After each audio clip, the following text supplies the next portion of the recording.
一條片介紹晒我去親首爾都必食嘅5間餐廳。開始之前咧，請大家 follow 我新嘅旅遊 IG， 嗰度有更多旅遊資訊噶。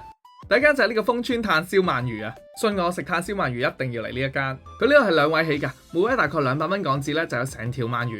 我試過其他嘅炭燒鰻魚啦，始終都係呢間最夠風味啊！除咗啲鰻魚夠新鮮啦，啲阿豬媽燒嘅手勢超好，真係燒到外脆內嫩嘅，包埋生菜同其他配菜一齊食，真係正到暈啊！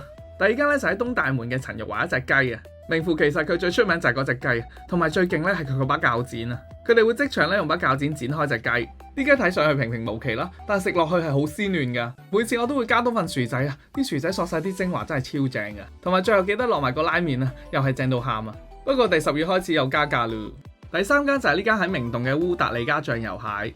呢間咧係我比較過其他嘅醬油蟹啦，發覺佢嘅味道係最好啦，質素係最穩定嘅，價錢亦都相對地合理，加上位置都超方便啦，就喺明洞，所以我次次去首爾咧都一定翻去幫襯。同埋嗰啲熟食都正啊，呢個海鮮煎餅球你一定要嗌啊！炸雞方面啦，我最愛都係橋村炸雞。都係嗰句啦，我試過咁多間炸雞啦，都係佢最啱我口味。我最中意點無骨炸雞同埋半雞髀，醬香蜂蜜同埋香辣口味都正。最正係佢即叫即炸啦，你見到佢真係冇煙同埋中間好 juicy 嘅。總之我每次食橋村炸雞都有種好幸福嘅感覺。最後一間咧就係黃金牧場啦。